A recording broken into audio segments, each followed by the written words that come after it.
what I would like to understand more, the resistance that I may have, that I have or had, because I feel much better, obviously, that led to that kind of circumstance.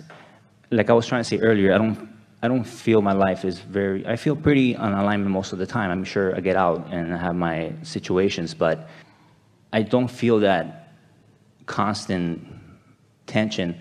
When I usually have an issue, it resolves itself. I usually get what I want. So when I manifested such an injury, my physical mind could say, well, all my years of working out very heavy and what have you, led me to that situation. But it's like, I'm not listening to myself, or something that was telling me, hey, what is it that I'm trying to figure out? What is it that? But you see, in your trying to figure it out, you are calling yourself wrong or deficient or not clear enough or not understanding the process enough. And we can't answer that question because we will not perpetuate that flawed premise. You're starting with a flawed premise and you can't get to where you want to be from there. You sort of follow what we're getting at? Yes. When the question is, what am I doing wrong? The answer that you're going to get from us is, we don't see you doing anything wrong. And then you want to say, well, then why did something that I didn't want happen? And we say, because you weren't focused upon what you did want and didn't own that vibration as strong as you want. But even in that, what we're wanting to guide you toward is being easier on yourself rather than being harder on yourself. And it sort of isn't quite your nature yet. Most of you have decided that there's something that you should be doing better. And it comes from the conclusion. So here's sort of the way it's playing out. Here I stand in relationship to what I want, and I'm doing pretty good. You keep saying it, but I don't have everything that I want. And there's a sort of condemnation in that. So we'd like you to take a path of lesser resistance by saying, but I'm never going to have everything that I want because I'm a constantly expanding being. So where I am right now is really good. Here's something that we want to reflect back to you, and we think that you're going to get this. A lot of you will relate to this. In part, it has happened as a result of your determination to be deliberate creators. So we say you create your own reality and you say, oh good, and then you say, uh-oh. At first it seems like freedom, and then it seems like responsibility. And so you like the idea of it, and then you don't like the idea of it. And so then you begin believing that thoughts become manifestations. So you find yourself in the middle of a thought or a statement, you say cancel, cancel, suck it back before law of attraction gets hold of it and makes some manifestation that you don't want. And so then we began saying to you, because we could see your tension about trying to get it exactly right, we began saying, this is the art of allowing. Step one is you're asking, and step two is source has become the vibrational reality that you're asking for. But step three is you got to find some way of getting in the receptive mode so that you can realize the details of what you're asking for. So you're coming along in this idea pretty well. And now we are saying to you that since you are the creator of your own reality, and you are constantly offering vibrations, that the way for you to understand best the vibration that you're offering is by paying attention to the way you feel. Some of you along that process, and it's true of you, it's true of many.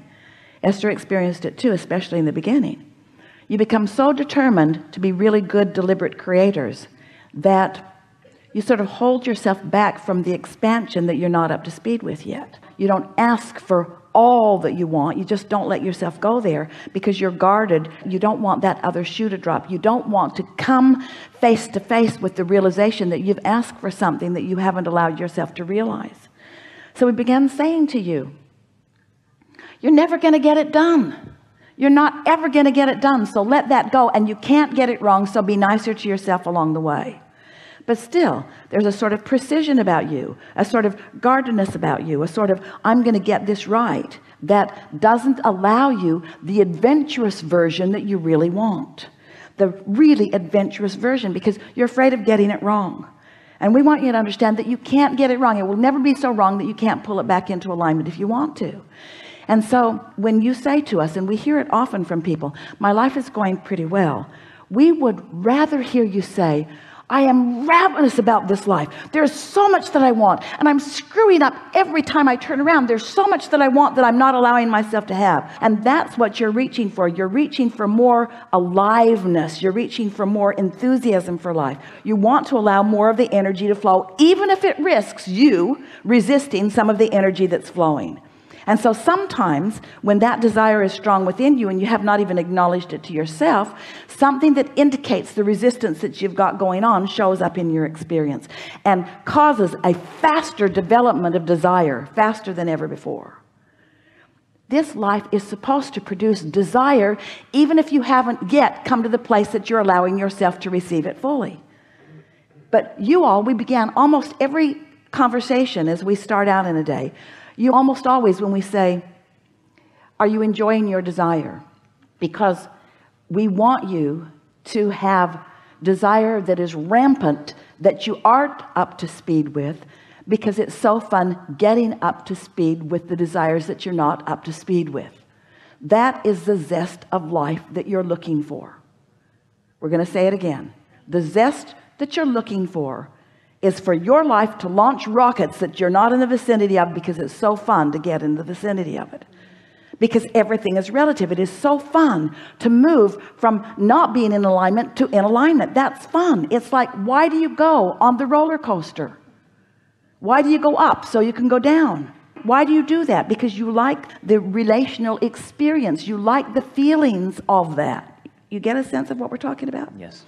So what you bring to this table, and it is a wonderful representation, and a lot of people are feeling it, is don't be afraid to get out there in the dynamics of this vibrational universe and let your desires soar far beyond your ability to own them.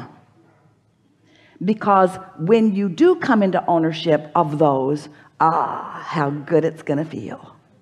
It's sort of like, do you remember those Thanksgivings when you were obligated to go to 3 or 4 different places at once, and by about the second or third Thanksgiving dinner you wanted to die? Something that ordinarily would feel so wonderful was just not feeling so wonderful to you. You don't want to eat all your meals today, and you don't want to experience all the ideas that will flow to you in your whole lifetime today. You want them to just continue to come. So yes, you said, I'm going to go put myself into a physical body on the leading edge of thought, and I'm going to mix it up enough that I launch plenty of rockets of desires. And in the early days of your life, you launched more rockets that you could ever begin to keep up with, and you did not like that discord, and so you've decided to not do that again. But the thing is, you can't ever do that again, because you now know too much. You know about alignment, so you can let your desires soar. You can reach for things that you have not been allowing yourself to reach for. And that's what this tripping up has been about. You've been deliberately holding stuff back, and you cannot do it. When you try to hold something back that's natural, that it flows, it causes a stronger discord, and that's what that's all about. So our encouragement to you is to let yourself desire.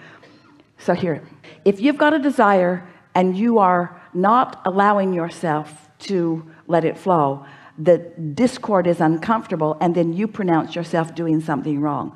So you've been attempting to do something that no one can do. You've been attempting to hold the desires back, which you can't do.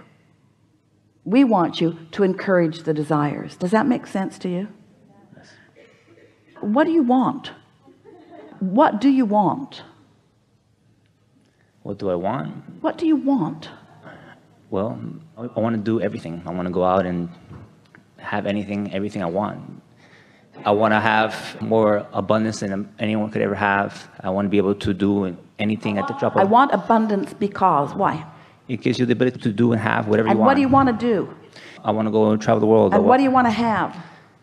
What I want to have? I want to have joy.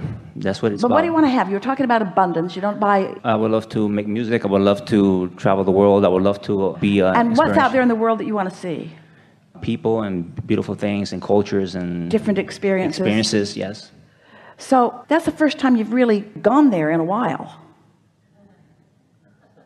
Because you're so practical. Because if you let yourself want something that you can't go do right now, it feels like failing. it feels like a pipe dream. And in an action world, we don't want you to go do things that you can't afford to do. But in a vibrational world, you are abundant. You get to think about those things that you want to do. You get to let your juices flow about that. Spend time letting yourself be in the receptive mode of the imagination of that, you see. We're happy to have this conversation, because usually a conversation as we're visiting with our physical friends goes something like this. I have desires. I've got lots of desires, and there are things in my way from these. But you've taken it a step further, and a lot of you have. I have lots of desires, and I've got things in my way that keep me from it. And so I hold myself from thinking about desire, because when I turn my attention to my desire, my negative emotion, as I'm aware of the condition of it not having happened yet, flares up, and then I think I'm miscreating. Did you hear that?